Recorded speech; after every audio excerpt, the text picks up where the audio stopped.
Hello मेरे प्यारे दोस्तों, welcome to our channel KGF junction. तो बच्चों, आज हम फिर एक नए रूट वर्ड के साथ आपके सामने आए हैं। जो बच्चों हमारा आज का रूट वर्ड है वो क्या है? कल्चर। आपको दिखाई भी दे रहा है बच्चों, कल्चर। देखिए बच्चों, आपको वैसे पता है कि भाई कल्चर एक मीनिंग का मतलब सभ्यता, चाहे ऐसा कुछ होता है, लेकिन जब कल्चर रूट वर्ड किसी के साथ जुड़ जाए, ठीक ना, तो सबसे पहले ध्यान दीजिए, जो कल्चर है ये हमारा एक सफिक्स होता है जो कि वर्ड के बाद में लगता है। आपको दिख भी रहा होगा, फ्लोरिकल्चर, विटीकल्चर, हॉर्टिकल्चर, ठीक है। तो ये वर्ड जो है हमेशा रूट, कोई भी रूट वर्ड हो तो उसका हमेशा बाद में लगता है, ठीक ना।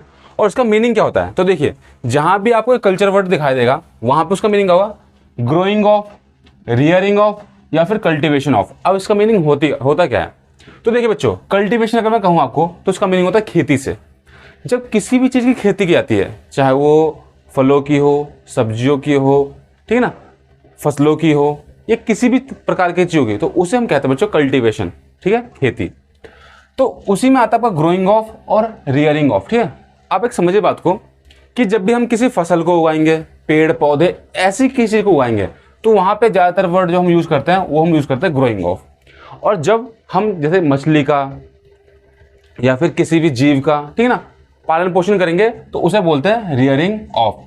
रियरिंग का मीनिंग भी होता है पालन पोषण करना, और देखिए ग्रोइंग का मतलब भी होता है पालन पोषण करना, लेकिन इसका मीनिंग होता है बढ़ने के रूप में, है ना बच्चों। तो जब फसलों को बढ़ाते हैं तो वहाँ पे ग्रोइंग ऑफ, और जब किसी जीते जागते, ठीक है, जानवर की, उसमें लगाएंगे आपको रियरिंग ऑफ। तो चलिए बच्चों, आज की क्लास स्टार्ट करते हैं। हमारा आज का जो बच्चों पहला वर्ड है वो आपको दिखाई दे रहा होगा, फ्लोरिकल्चर। वर्ड आपको दिखाई दे रहा होगा फ्लोरी। देखिए, जब भी फ्लोरी वर्ड है, ठीक है बच्चों, तो यहाँ पे वर्ड लिखा आपको बच्चों क्या? फ्लोरिकल्चर। तो देखिए ये फ्लोरी, अब देखिए कल्चर, कल्चर का मीनिंग तो क्या होगा? ग्रोइंग ऑफ, किसी चीज को उगाना या फिर बढ़ाना या उसका पालन पोषण करना। तो फ्लोरी, तो फ्लोरिकल्चर का मीनिंग क्या होता है बच्चों? Growing of flowers. मेरे हिसाब से याद करना बहुत सिंपल है। जब फूलों की खेती की जाती है एक बहुत बड़े पैमाने पर, बहुत बड़े लेवल पर, तो उसे हम कहते हैं बच्चों क्या? फ्लोरिकल्चर। आपने देखा भी होगा कि जगह जगह अलग अलग प्रकार के फूलों की खेती की जाती है, तो उसी फूलों की खेती को कहते हैं बच्चों हम क्या? फ्लोरिकल्चर। ठीक है, बहुत सिंपल सी और शॉर्ट सी क्लास है, आराम से देखिए इंटरेस्ट के साथ, ठीक है बच्चों।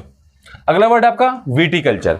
विटीकल्चर, तो देखिए बच्चों, जहां भी वीटी वर्ड है इसका मीनिंग किससे होता है? ग्रेप्स से। किससे होता है? ग्रेप्स से। तो विटीकल्चर, तो विटीकल्चर का मीनिंग होता है ग्रोइंग ऑफ ग्रेप्स, ठीक है, मतलब अंगूर की खेती। अब अंगूर की खेती करी किस पर्पज से जाती है? तो देखिए, अंगूर आपको पता है एक फ्रूट तो है ही, तो अंगूर की खेती तो एक नॉर्मल होती भी है, लेकिन इसकी खेती एक अलग पर्पज से भी होती है, वाइन बनाने या फिर ऐसे किसी पदार्थ की, ठीक है।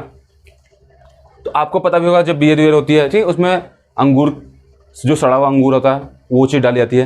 तो उस पर्पज से भी जब अंगूर की खेती की जाती है तो उसे बोलते हैं बच्चों विटीकल्चर। जरूरी नहीं कि सिर्फ फलों के पर्पज से, जब कुछ अंगूर सड़ जाते हैं तो उनके सड़ने का उनसे वाइन, है ना, चाहे बियर बना जाती है, तो उसे हम कहते हैं बच्चों विटीकल्चर। अगला वर्ड है बच्चों हमारा आज का हॉर्टिकल्चर। इस वर्ड को थोड़ा ध्यान रखिएगा, हॉर्टिकल्चर। देखिए, तो हॉर्टिकल्चर इसका मीनिंग होता है growing of fruits and vegetables.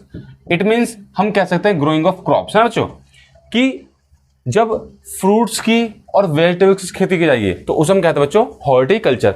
इन दोनों को एक साथ ही मिक्स किया जाता है, ठीक है बच्चों। तो हॉर्टिकल्चर होता है इसका मीनिंग।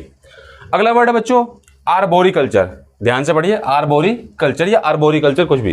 ये मैं आपको पहले भी बता चूँ बच्चों कि जहां भी आर्बर वर्ड है, ARBOR, इसका मीनिंग होता है हमेशा किससे बच्चों? ट्रीज से।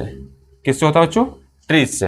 मैंने आपको कहा भी है कि जो रूट वर्ड बनते हैं, अगर इसमें कुछ प्रीफिक्स या सफिक्स कुछ भी लगता है तो रूट वर्ड में कनेक्ट होकर ही बनता है, ठीक है। तो देखिए, जहां भी आर्बर वर्ड है तो वहां पर इसका मीनिंग किससे होता है बच्चों? ट्रीज से। तो आर्बोरिकल्चर, इसका मीनिंग क्या होगा?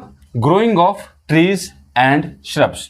Growing of trees and shrubs. अब देखिए, ट्रीज का मीनिंग तो आपको पता है पेड़ होता है, श्रब्स, देखिए इसका मीनिंग क्या होता है? इसका मीनिंग होता है झाड़ियां। झाड़ियां या छोटे छोटे टाइप के जो पौधे होते हैं उनको हम कहते हैं बच्चों श्रब्स।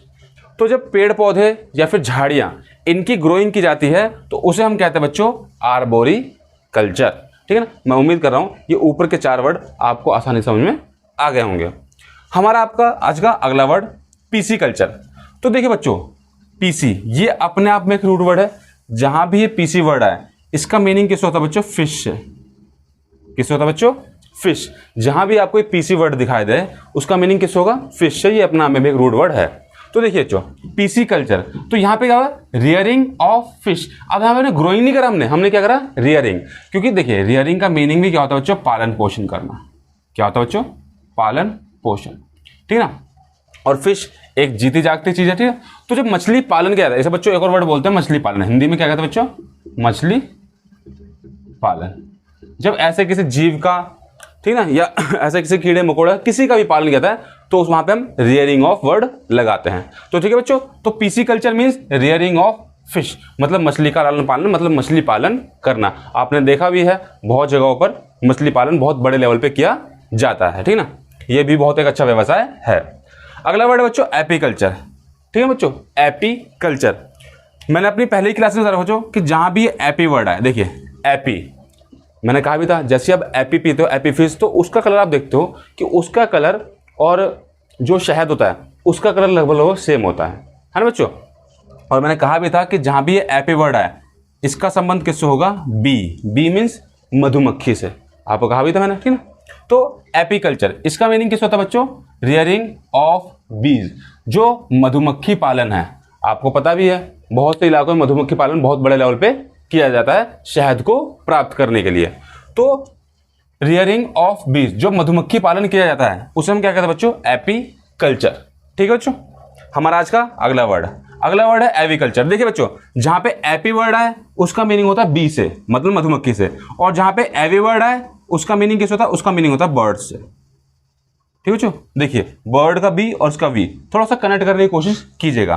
तो जब एविकल्चर आए तो इसका मीनिंग कैसे होगा, बर्ड से, तो एविकल्चर का मीनिंग क्या होगा, रियरिंग ऑफ बर्ड्स, मतलब जब पक्षियों का लालन पालन किया जाता है, ठीक है। अलग अलग प्रकार के जो पक्षी होते हैं, आपने देखा भी होगा चिड़ियाघर में जाके कि अलग अलग प्रजाति के आपको पक्षी दिखाए जाते हैं।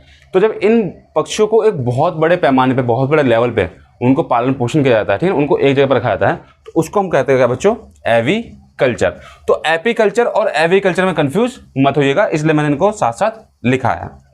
अगला वर्ड बच्चों हमारा आज का अगला वर्ड है मैरीकल्चर। आपको दिखाई दे रहा है बच्चों, मैरीकल्चर। तो देखिए बच्चों मैरीकल्चर, ये जो वर्ड बना है बच्चों, आपको जब भी मैरी वर्ड है तो इसका मीनिंग होता है समुद्री जीवों से। किससे होता है बच्चों, समुद्री, जो सी एनिमल्स होते हैं, है ना, ठीक है। तो मैरीकल्चर इसका मीनिंग होता है रियरिंग ऑफ मरीन, ठीक है। अब देखिए इसका मीनिंग होता है मरीन एनिमल्स, इसका मतलब होता है समुद्री जीव, इसको हम सी एनिमल्स बोल सकते हैं, ठीक है ना। तो जब समुद्री जीवों का लालन पालन किया जाता है तो उसे हम क्या कहते हैं बच्चों, मैरीकल्चर। आपने सुना भी होगा सबमरीन, तो सबमरीन क्या होता है, समुद्र के अंदर तो होती है, तो वहीं से जो है मरीन वर्ड आया है। तो वहीं से देखिए मरीन एनिमल्स मतलब समुद्री, और देखिए मरीन का ही देखिए MARI ये वर्ड है कि नहीं। तो मैरीकल्चर, तो मैरीकल्चर का मीनिंग क्या होता है कि रियरिंग ऑफ मरीन, ठीक है ना, एनिमल्स, ठीक है ना, मतलब जो समुद्री जीवों का लालन पालन, जैसे समुद्री फिश होती है या समुद्र में अलग अलग प्रकार के जो फिश आपने देखा भी होगा, है ना, जो हम कहते हैं सी फूड, ठीक है ना। तो उस प्रकार के सी फूड के लिए जब उन वैसे एनिमल्स का लालन पालन किया जाता है तो उसे हम क्या कहते हैं बच्चों, मैरीकल्चर। हमारे लास्ट के दो बहुत इंपॉर्टेंट वर्ड, ठीक है बच्चों। देखिए क्या वर्ड है, सेरीकल्चर। देखिए सेरीकल्चर, सबसे पहले देखिए कि जब भी सेरी वर्ड आए इसका संबंध किससे होगा, सिल्क वॉर्म, हाँ जी, रेशम के कीड़े से। रेशम का कीड़ा तो आपने देखा ही होगा, ठीक है बच्चों। तो रेशम का कीड़ा लगता किस पेड़ पे है, तो आप कहोगे शहतूत के पेड़ पे, है ना बच्चों। और शहतूत के पेड़ को इंग्लिश में क्या बोलते हैं, मलबरी ट्रीज, ठीक है बच्चों, मलबरी ट्रीज। तो पहले ये देखते हैं सेरीकल्चर। तो बच्चों देखिए सेरीकल्चर इसका मीनिंग क्या होता है, रियरिंग ऑफ सिल्क वॉर्म, ठीक है। मतलब जब रेशम कीट पालन किया जाता है, क्या कहता है, रेशम कीट पालन, मतलब रेशम के कीड़ों को बहुत बड़े लेवल पर पाया जाता है। इनके लार्वा से आपको पता है उसमें से रेशम निकाल के, उसमें से उनको उबाल के, उसमें से रेशम निकाल के, और तभी तो रेशम के कपड़े बनते हैं बच्चों, एक नेचुरल तरीके से। तो रेशम के कीड़ों को इसलिए पाया जाता है कि ताकि उनकी जो स्किन होती है उससे रेशम को प्राप्त करके जो है सिल्क क्लॉथ बनाए जा सके, ठीक है। तो उनकी खेती को, सिल्क वॉर्म की खेती को क्या बोलते हैं बच्चों, सेरीकल्चर। इसके बाद हमारा आज का अगला वर्ड इसी से कनेक्टेड है, क्या है बच्चों, मोरीकल्चर। क्या है, मोरीकल्चर। अब देखो बच्चों मोरीकल्चर इसका मीनिंग क्या होता है, ग्रोइंग ऑफ मलबरी ट्रीज। अब देखिए मलबरी ट्रीज इसका मीनिंग क्या होता है, शहतूत का पेड़ या शहतूत के पेड़। तो जब शहतूत के पेड़ की खेती कहती है, अब आप कहोगे शहतूत के पेड़ की खेती क्यों कर रहे हैं, यहाँ तो ऑलरेडी आ चुका था ट्रीज, लेकिन देखिए बच्चों कि शहतूत के पेड़ की खेती इसलिए की जाती है क्योंकि आपको पता है जो रेशम के कीड़े होते हैं वो शहतूत के पेड़ पे लगते हैं, इसलिए शहतूत के पेड़ की खेती की जाती है। आपने भी अपने आसपास देखे होंगे। तो जब उसी शहतूत के पेड़ की खेती एक ठीक है बहुत बड़े लेवल पे की जाती है तो उसे हम क्या कहते हैं बच्चों, मॉरी कल्चर। क्योंकि मॉरी कल्चर होगा तो वहीं से तो सेरीकल्चर बन पाएगा बच्चों, है ना। तो मॉरी कल्चर और सेरीकल्चर, मॉरी कल्चर का मीनिंग क्या होता है बच्चों, ग्रोइंग ऑफ मलबरी ट्रीज, और सेरीकल्चर इसका मीनिंग होता है रियरिंग ऑफ सिल्क वॉर्म्स। दोनों ही आपस में कनेक्टेड हैं। तो बच्चों इस तरीके से हमने आज सिंपल से अपने 10 जो है रूट वर्ड पढ़ लिए। एक बार फटाफट इनका क्विक रिवीजन कर लेते हैं। पहला वर्ड है फ्लोरिकल्चर, तो growing of flowers. Viticulture, growing of grapes, ठीक है, जैसी विटी वर्ड है grapes. Horticulture, growing of fruits and vegetables. फिर आर्बोरिकल्चर, जैसे आर्बोरा ट्रीज, तो growing of trees and shrubs. Pisciculture, growing rearing of fish. Apiculture, rearing of बीज, मतलब मधुमक्खी। एविकल्चर, ग्रोइंग ऑफ या रियरिंग ऑफ बर्ड्स, मतलब पक्षियों का पालन। Mariculture means rearing of marine animals, जो समुद्री जीवों का लालन पालन है। Next word sericulture, rearing of silk worm, रेशम के कीड़ों का पालन करना। और सबसे लास्ट वर्ड है moriculture, means growing of mulberry trees, मतलब शहतूत के पेड़ की खेती करना, ठीक है। तो उसे तो बच्चों इनको फटाफट नोट डाउन कर लीजिए। तो बच्चों मैं उम्मीद कर रहा हूं कि मेरे द्वारा सिखाए गए वर्ड्स आपको बहुत अच्छी तरीके से समझ में आ रहे होंगे। वर्ड क्या था कि जो रूट वर्ड सीरीज थी बच्चों, इसमें हमने अपनी 19-20 क्लासेस कर चुके हैं। अक्सर मैं देख रहा हूं कि बच्चों को कुछ दिक्कतें इसमें आ रही है, जैसे जो कंफ्यूज वर्ड है ना, उसमें बच्चों को बहुत दिक्कत आती है कि जो सेम से वर्ड्स बोलने में लगता है, ठीक है ना। तो वर्ड क्या था कि ये रूट वर्ड की सीरीज तो बच्चों चलती रहेगी, इसके साथ ही हम एक और इसमें एक नई सीरीज जोड़ रहे हैं कंफ्यूज वर्ड्स की, जिसकी क्लासेस आपको अगली क्लासेस देखने के लिए मिलेंगी। तो तब तक बच्चों हमारे चैनल से जुड़े रहिए। मिलते हैं आपसे अपनी अगली वीडियो में, तब तक घर रहिए, सेफ रहिए। धन्यवाद।